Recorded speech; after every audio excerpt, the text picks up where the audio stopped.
Bienvenidos a Justicia.tv. Hoy nos encontramos en la parte externa de la Central de Actuarios del Primer Distrito Judicial con sede en Ciudad Victoria, Tamaulipas, lugar que agrupa a los servidores públicos en función de actuarias y actuarios del Poder Judicial del Estado, personal que lleva a cabo las notificaciones, ejecuciones y emplazamientos que se emiten en cada uno de los juzgados de este distrito judicial, invariablemente y a pesar de las condiciones climáticas adversas que a veces puedan enfrentar en el desempeño de su labor.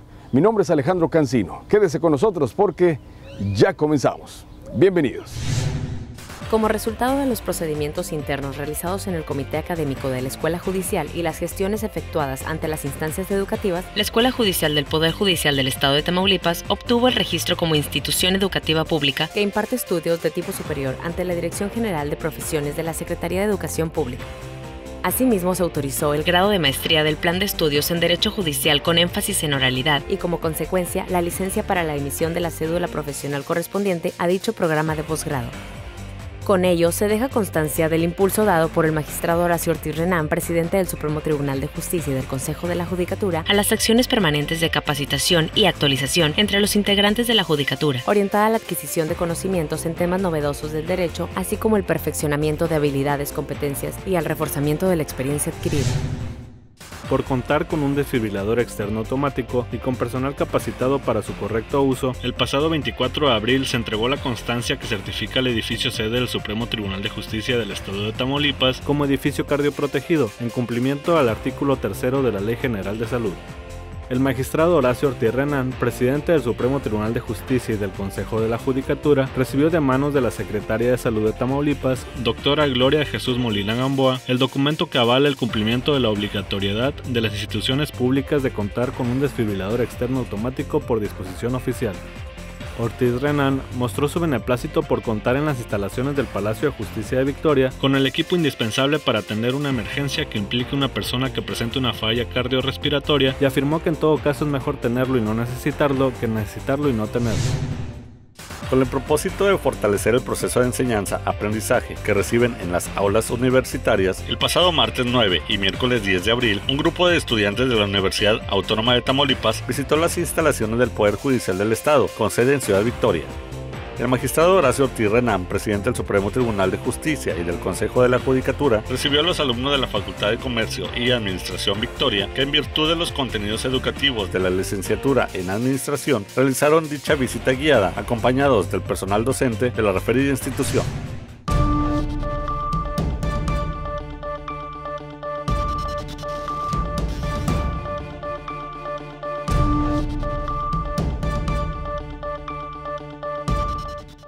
Seguimos en Justicia.tv. El día de hoy nos encontramos con el doctor José de Jesús Guzmán Morales. Él es profesor de la Universidad Autónoma de Tamaulipas y especialista en materia de derechos humanos, con quien hablaremos sobre los retos que enfrentan las dependencias y órganos públicos en el tema de los derechos de niñas y niños en el estado de Tamaulipas. Para empezar, doctor, platícanos un poco sobre el interés superior de las niñas y niños. Es un tema que se habla mucho en los foros. ¿A qué se refiere este término? Bien, pues en primer lugar habría que aclarar que esta idea del interés superior de la infancia o interés superior de niñas y niños es un principio. Okay. Y empecemos por ahí. ¿Qué significa un principio? Un principio es una norma del derecho que requiere incluso cierta, vamos a decirlo así, imaginación para aplicarlo. Uno normalmente está acostumbrado a pensar el derecho en términos algo cuadrados, ¿verdad? Si sucede algo A, la consecuencia es B. Pero realmente cuando aplicamos un principio tenemos que encontrar la mejor manera de pues concretarlo en una realidad. Es decir, frente a una determinada situación que enfrente a una niña o un niño, el juez, por ejemplo, si lo ponemos en el plano del Poder Judicial, el juez tendrá que encontrar, atendiendo a las circunstancias que vive ese menor, cuál es la mejor solución en el caso concreto. Este principio es un principio que está recogido en la Convención de los Derechos del Niño, específicamente en el artículo 3.1, y funciona, insisto, así como una, vamos a decir, una cláusula abierta, un mandato de optimización, le llaman los expertos, las expertas, para referirse a la idea de que debe privilegiarse el mejor nivel de vida de un menor frente a una situación que le está aquejando o agraviando. Muy bien, doctor, hablando de los derechos fundamentales, ¿qué nos dice el texto constitucional acerca de los niños en particular? ¿Cómo gozan ellos de estos derechos en nuestro texto constitucional? Bien, me gustaría estructurar la respuesta del siguiente modo, claro. Alejandro. La Constitución, lo primero que ordena es que hoy vamos a entender por normas de carácter constitucional, pues específicamente lo que dice las 136 artículos de la Constitución. En el caso que tú me planteas, es el artículo 4 de la Constitución, el que habla sobre los derechos de las niñas y los niños, de cómo los padres son los primeros responsables de atender esos derechos y de cómo el Estado debe acompañar ese esfuerzo y debe soportar ese esfuerzo y debe garantizar que ese esfuerzo que hagan los padres vaya encaminado a justamente el interés superior de la infancia. Pero no solamente es el texto constitucional. Hoy en día, digamos que el mayor desarrollo normativo respecto de los derechos de la infancia está en el plano de los llamados tratados internacionales de derechos humanos, específicamente en la Convención de los Derechos del Niño, en donde se señalan pues, este enfoque que en particular debe darse a todos los derechos humanos, pero especificándose a los retos que enfrenta ordinariamente la infancia. Claro, y bueno, siempre que hablamos de derechos, hablamos también de responsabilidades. En el tema de los ciudadanos, por ejemplo, todos tenemos derechos, pero también tenemos ciertas responsabilidades que seguir para establecer una conducta adecuada, ¿no? En el caso de los niños se habla de responsabilidades también bajo una conducción, obviamente, de los padres. ¿Qué responsabilidades debe tener un niño para cumplir su papel? Claro, pues bien, realmente es una discusión muy interesante. Desde luego, los derechos implican siempre deberes. El propio artículo 29 de la Declaración Universal de los Derechos Humanos nos pone en ese contexto. Los derechos solamente pueden suceder en un mundo en donde todos asumamos a la vez como deber respetar los derechos de los demás. Más o menos por ahí esa es la idea que plantea el artículo 29 de la Declaración. Y quizás lo mismo podríamos decir de niñas, niños y adolescentes, aunque no en el plano de una obligación, porque realmente no una obligación en el sentido duro del derecho, pero sí, desde luego, siempre es importante hacer énfasis en que desde temprana edad puedes adquirir una conciencia de la responsabilidad que tienes de respetar a los demás. Por ejemplo, en el fenómeno de la violencia en el plano escolar, es obvio que no podrías hablar del respeto a los derechos de los niños sin entender que desde tu parte, aún siendo menor de edad, tienes un deber, un compromiso de respetar a los demás para poder llevar una convivencia pacífica y armónica. Muy bien, ya para terminar, un mensaje a la sociedad en general. Muchas veces escuchamos en medios de comunicación, en conversaciones, los niños son el futuro de Tamaulipas, los niños son el futuro de México, pero creo que si no tomamos conciencia que son el futuro de hoy, si no los consideramos ya como una realidad, como decías tú hace rato, no solamente como algo decorativo, si no plasmamos en realidad las bases para que esos niños crezcan sanamente, no van a ser ciudadanos de bien. Un mensaje general, doctor, para la sociedad, para los mismos medios de comunicación. A veces desde los medios creamos imágenes incorrectas, a veces generamos ciertos aspectos culturales que afectan la socialización y el crecimiento de los niños ideológicamente. ¿Qué vamos a hacer para románticamente buscar un mundo ideal para los niños? Claro. Vale, para empezar, no sé si soy el más autorizado para dar un mensaje, pero digamos, compartir algunas preocupaciones.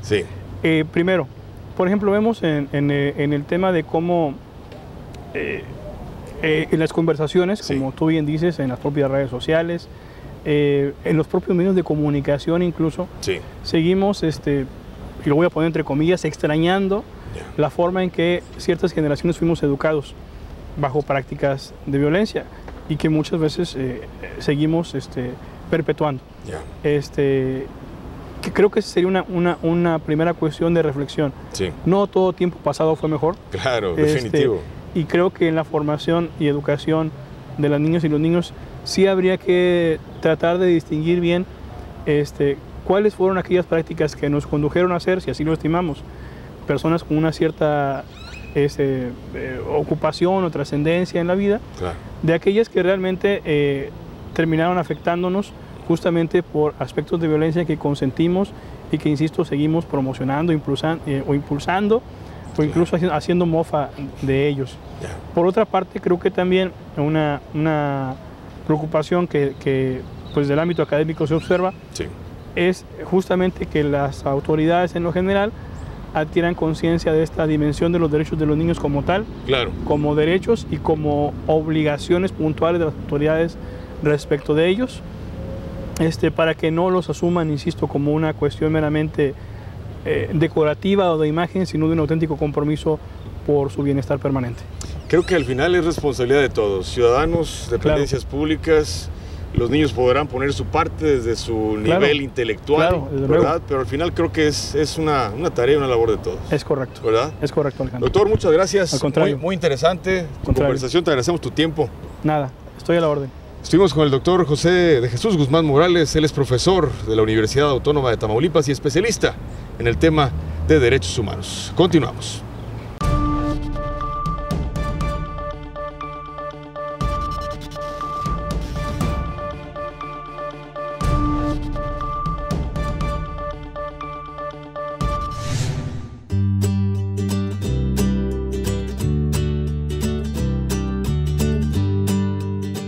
Bienvenido a Justicia con Enfoque.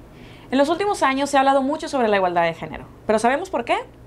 La igualdad de género se refiere a la semejanza de derechos, responsabilidades y oportunidades de las mujeres y de los hombres, tanto en la ley como en la práctica en la sociedad. ¿Por qué es importante? Porque socialmente, por décadas y generaciones, se han reproducido ideas erróneas a partir de nuestras diferencias sexuales. Y es que si bien el sexo nos diferencia biológica, anatómica y psicológicamente, desafortunadamente a partir de ahí se han ido construyendo estereotipos y roles que fueron determinando lo que hoy se considera como masculino o femenino, lo que a su vez ha ido reproduciendo nociones de superioridad del hombre sobre la mujer. Estas ideas las vemos reflejadas en temas como en el hogar, donde hasta el día de hoy en la mayoría de las familias prevalece la idea de que la mujer es la única responsable del cuidado y la formación de los hijos y del trabajo doméstico, mientras que el hombre debe de ser el proveedor económico.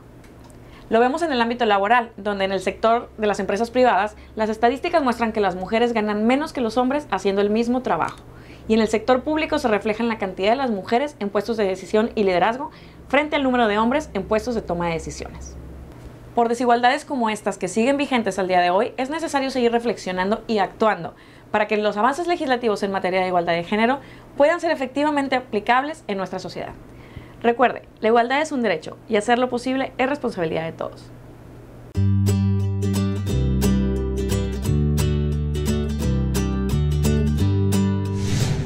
Y es así como llegamos al término de esta edición y es precisamente en este lugar donde se concentran los actuarios para realizar reportes, revisar agendas, entre otras actividades propias de su función cuando no se encuentran en campo. Destacando que al día de hoy existen 6 centrales de actuarios en Tamaulipas, ubicadas además de Victoria en Altamira, Nuevo Laredo, Matamoros, Reynosa y El Mante, con una productividad en el 2018 mayor a las 160,000 notificaciones realizadas por el personal en funciones. Es en octubre del 2008 cuando inicia este esquema actuarial, mismo que ha sido replicado por otras entidades federativas en virtud de su funcionalidad, eficiencia y modernidad. Mi nombre es Alejandro Cancino. Hasta la próxima.